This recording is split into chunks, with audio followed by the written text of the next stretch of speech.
Un mineur de 17 ans qui tue toute une famille, quel sort lui réserver? Question. Un mineur de 17 ans.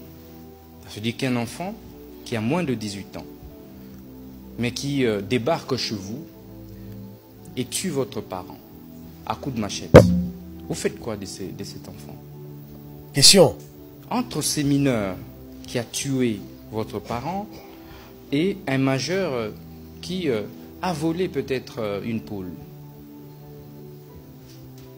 qui en principe devrait bénéficier de la clémence de l'État. C'est pourquoi moi je pense qu'au-delà de tout, il faut bien apprécier les cas. Ça c'est ma conviction personnelle. Qu'à un moment nous avons été emballés et nous devons nous regarder en face. Quelles sont les réalités de notre société et légiférer en fonction de cela. C'est de cette façon que nous allons sortir notre pays du marasme. Nous allons développer notre pays. Plutôt que quand en France on dit non, non, à 17 ans l'enfant est mineur, ici aussi oui, à 17 ans l'enfant est mineur. Ce mimétisme nous a détruits. Mais je conviens avec vous qu'à 10 ans, l'enfant doit être à l'école. À 11 ans, l'enfant doit être à l'école. Et le chef de l'État nous avait instruit là-dessus, la première ministre également. Et vous verrez que dans la politique du désengorgement, nous faisons en sorte que les mineurs, en tout cas pour peu que nous sachions, puissent être mis à la disposition de leurs familles respectives et être rééduqués. Nous avons fait intervenir les mécanismes des sanctions qui sont légaux. Jadis, c'était on arrête, on met dans le cachot et après il négocie pour libération. J'ai été scandalisé lorsque nous étions en train de convoyer la dernière vague. Mais il y a un Koulouna qui a menacé un journaliste devant nous.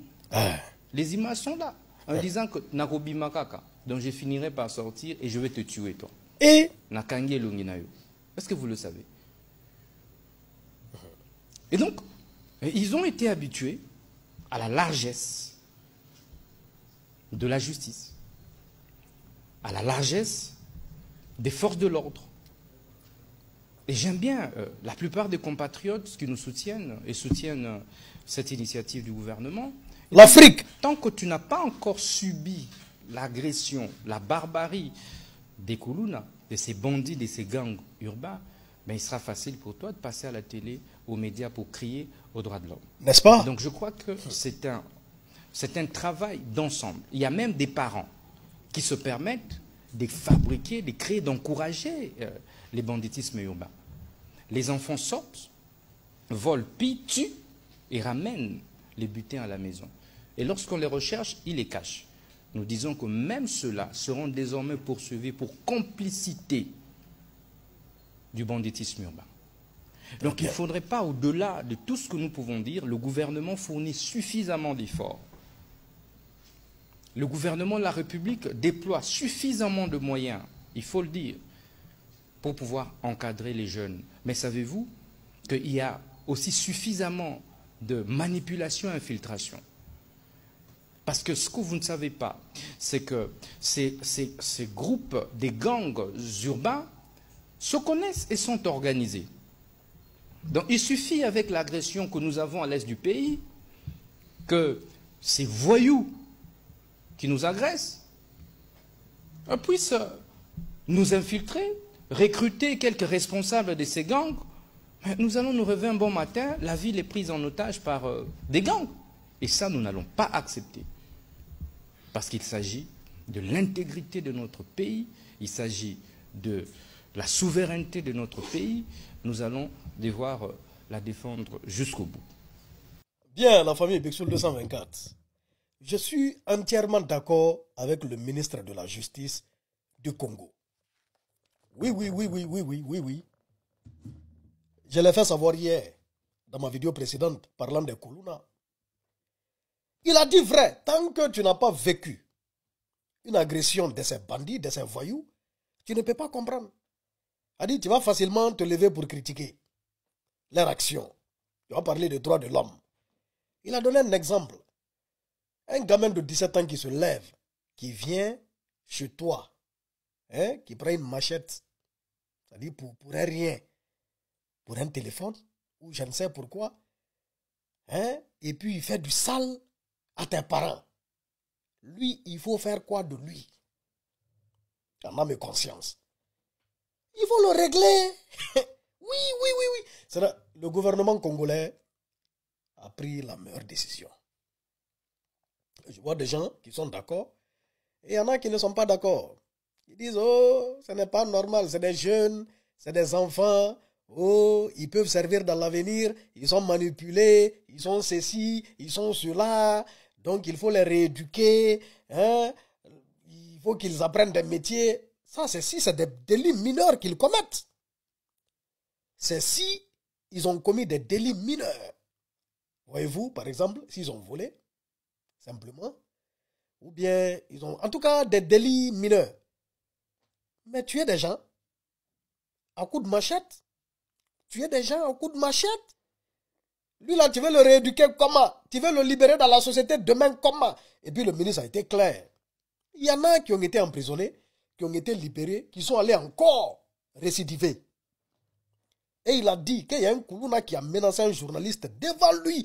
Devant le ministre de la Justice, toi tu menaces un journaliste. Tu comptes sur quoi? Donc c'est un phénomène qui gangrène nos sociétés. Ce n'est pas que le Congo. Hein. Le Congo a pris cette décision pour se débarrasser de ces voyous. Mais il y a beaucoup de pays qui souffrent de ça. Il a raison. S'ils laissent ça, ils sont en gang. Et après, ils seront puissants. Ils vont commencer à faire du vrai sale. Ils vont se rajouter à tous ces problèmes qui sont à l'est du Congo là-bas. Voyez-vous? Donc, c'est la bonne décision. Mais simplement, il y a une seule partie où le ministre même a dit, voilà, si des gens connaissent un Koulouna, ils n'ont qu'à le dénoncer. Du fait que ça sera basé sur la dénonciation, je pense que si quelqu'un n'est pas pris en flagrant délit de crime, hein, en flagrant délit de crime, je pense qu'il doit être jugé, hein, pour qu'on puisse définir s'il est coupable ou pas. C'est-à-dire pour ne pas aussi exécuter des innocents. C'est là le problème, en fait. Voyez-vous? Mais tous ceux qui sont pris en bande organisée, commettant des crimes, allant jusqu'à éliminer des gens, allant jusqu'à tuer des gens, ils ont été pris en flagrant délit, ils sont là à faire ça. Vraiment, il n'y a qu'une seule réponse. Il n'y a qu'une seule réponse. S'ils ont 16 ans, 17, s'ils ont 15 ans, 16 ans, 17 ans, jusqu'à devant, ils doivent aussi passer de vie à trépas. Mais lui-même, il a dit, si c'est des bébés, 10 ans, 11 ans, ou moins que ça, des enfants, hein, ceux-là, ils doivent être rééduqués, parce qu'ils sont récupérables. Mais quelqu'un qui a 17 ans, il connaît tout. Hein? Quelqu'un qui a 17 ans, il connaît tout. Un enfant de 17 ans, il connaît tout. Donc si lui, il commet un crime délibérément comme ça, il doit passer de vie à trépas. C'est la meilleure solution. Elle dit pour couper ça, pour couper coup, c'est la meilleure solution qu'il y a là. Comme au Salvador. C'est-à-dire on te règle. Regardez le président du Salvador. Il a débarrassé le pays de tous les gangs, de tous les bandits. Les bandits tremblent. Tu ne peux pas faire du banditisme au Salvador. Parce que si on te prend, il n'y a pas de débat. Il n'y a pas de débat. C'est-à-dire, c'est fini pour toi. Donc par rapport à ces Koulouna, à ces voyous, hein, qui font du sale, partout, ils doivent être réglés ainsi.